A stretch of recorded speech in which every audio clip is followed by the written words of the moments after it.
जय हिंद दोस्तों। ये बात हरियाणा के सोनीपत की है।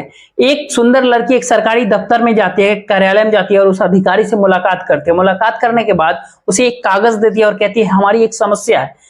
जैसे जैसे वो समस्या खुद की बता रही थी वैसे वैसे उस अधिकारी की नजर उस लड़की पे पड़ जरूर रही थी, लेकिन उसकी आवाज उसके कानों तक नहीं पहुंच रही थी, बल्कि उसे देख करके उसको पहली बार में ही प्यार हो जाता है। वह अधिकारी अपने प्यार के बारे में जब बात करता है उससे कहता है कि मुझे तुम्हें देखते ही प्यार हो गया। तो लड़की थोड़ी सी परेशान होती है, कहती है ये मुमकिन नहीं है। फिर भी वो कहता है कि ये सब कुछ मुमकिन हो सकता है, क्यों ना हम दोनों जिंदगी साथ जिए, साथ ही रहें।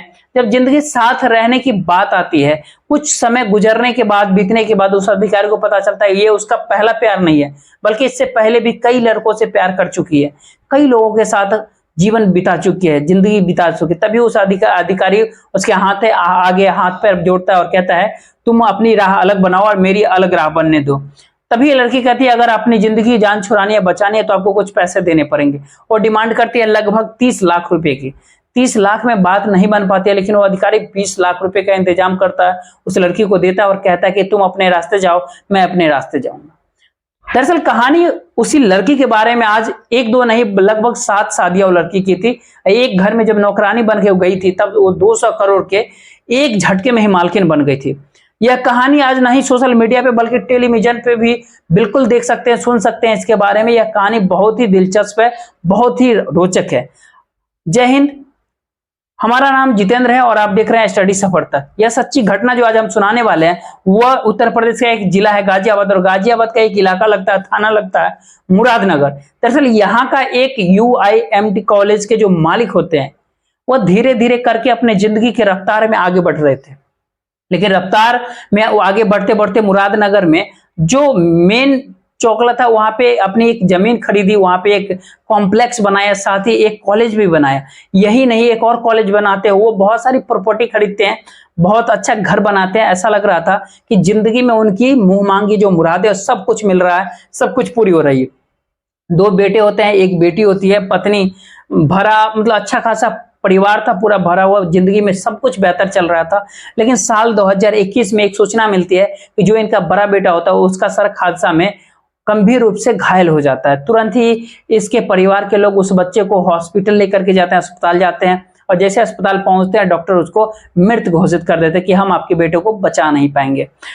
तो हम पति पत्नी और इस घर में बेटी बसते हैं, एक बेटा एक बेटी और पति पत्नी। समय जैसे जैसे आगे बढ़ता है, बेटे की मौत को पिता बर्दाश्त नहीं कर पा रहा था, और जैसे जैसे वक्त आगे बढ़ रहा था पिता भी बीमार रहने लगता है और पिता की भी धीरे से मौत हो जाती है कुछ दिन बाद। ऐसा लग रहा था कि इन्होंने थोड़ी बहुत ही नहीं, लगभग 200 करोड़ की संपत्ति इन्होंने अर्जित की थी।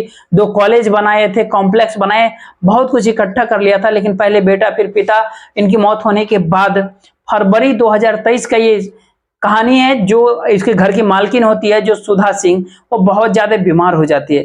आनंद फानन में ही उन्हें हॉस्पिटल लेकर के जाते हैं। हॉस्पिटल ले जाने के बाद पता चलता है कि जब डॉक्टर उनका चेकअप कराते हैं तो उनको थर्ड स्टेज का कैंसर पाया जाता है उनके अंदर, और हालत बहुत ज्यादा नाजुक हो जाता है।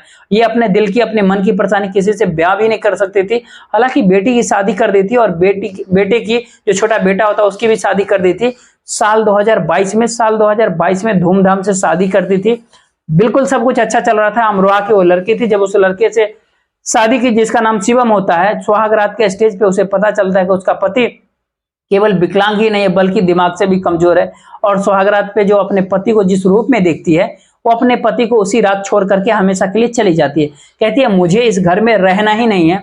अब पहला एक बेटा मर चुका है, पति मर चुका है, एक बेटा मंदबुद्धि है, बेटी की शादी हो चुकी है।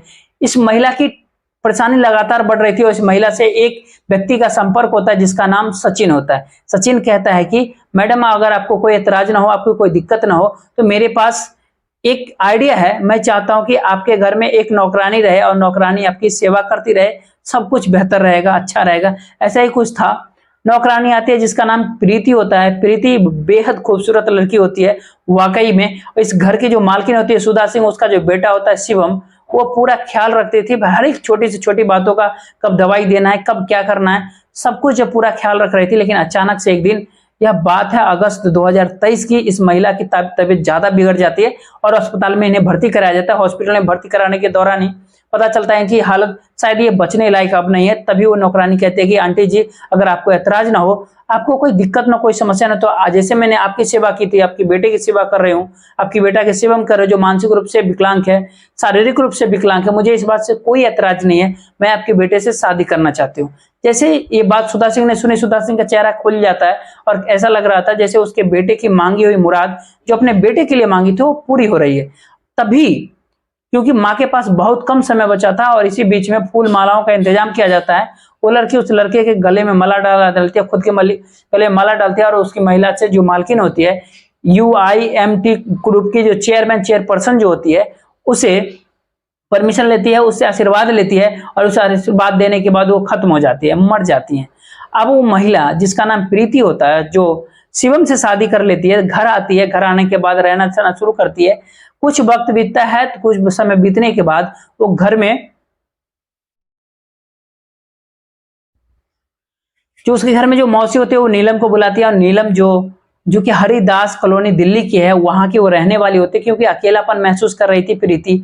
साथ ही वो अपनी एक रिश्तेदार होती है जिसका जो सचिन है उसकी बहन होती है, उसको फिर बुला लेती है। अब घर में ये महिला आराम से रह रही थी, शिवम भी साथ साथ रह रहा था, सब कुछ अच्छा चल रहा था। 7 अगस्त 2023 को जो आकांक्षा है, डॉक्टर आकांक्षा, इस सुधा सिंह की बेटी होती है जिसकी शादी हो चुकी होती है, वो घर आती है। घर आकर के देखती है कि इस घर में प्रीति सिंह, उसकी मौसी, उसकी एक और रिश्तेदार, 3 महिलाएं इस घर के अंदर है, शिवम भी घर के अंदर है। तो कहती है कि मेरी माँ तो खत्म हो चुकी है, मर चुकी है, अब यहाँ कुछ है नहीं, तो तुम्हें यहाँ से जाना चाहिए।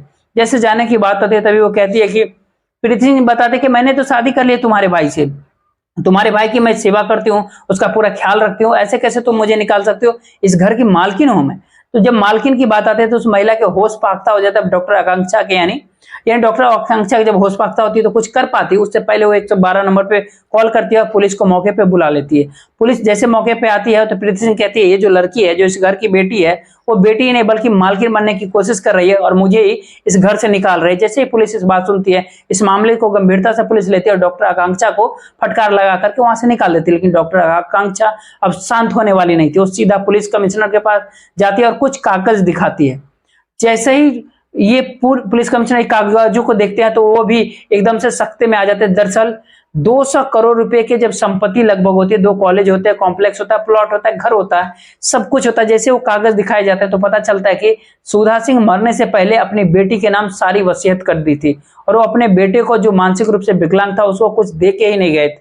और इसके बाद जैसे पुलिस कमिश्नर ने ये बात सुनी, पुलिस कमिश्नर ने मुरादनगर थाने के जो SHO होते हैं, इनका नाम मुकेश सोलंकी होता है, इस मामले की जांच देते हैं उनको और कहते हैं कि इसको निष्पक्ष रूप से जांच करिए और जो भी दोषी हो उसके खिलाफ कार्रवाई होनी चाहिए।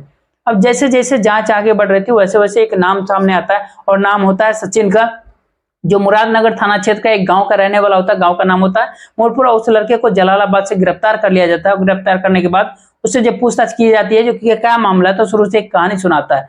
वो कहता है कि प्रीति कोई और नहीं बल्कि उसकी भांजी होती है, जो परिवार के रिश्ते में लगती है, जो हरियाणा के सोनीपत के रहने वाली थी और इससे पहले की वो कम से कम 6 शादियां कर चुकी थी।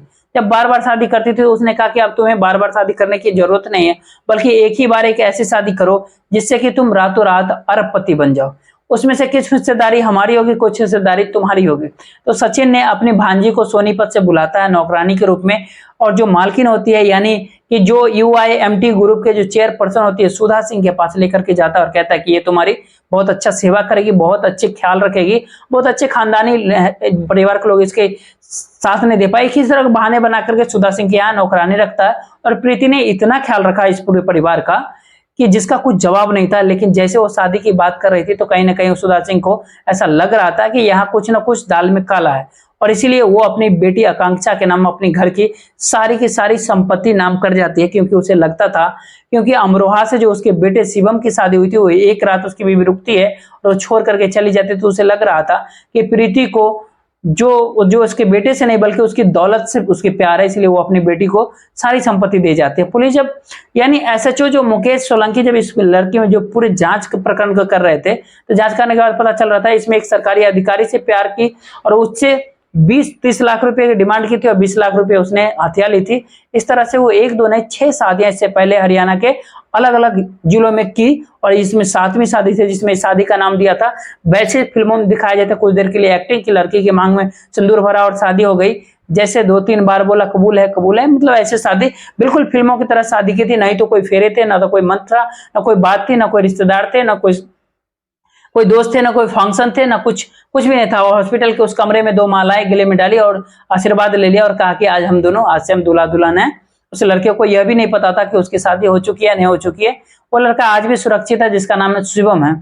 और आकांक्षा की तहरीर के आधार पर, इसकी शिकायत के आधार पर पुलिस कमिश्नर इस मामले की जांच मुरादनगर थाने के दी तो पूरी सच्चाई निकल करके सामने यह पता चला कि एक नौकरानी 200 करोड़ की मालकिन बनने के लिए इस तरह के स्वांग रची थी, ये नाटक रच रही थी। तो इस पूरे घटनाक्रम को सुनाने का उद्देश्य आपको दिल दुखाना नहीं था, आपका परेशान नहीं करना था, बल्कि आपको जागरूक करना था, आपको सचेत करना था। और जब जहां भी रहे सुरक्षित रहे, अपनों का ख्याल रखे। जय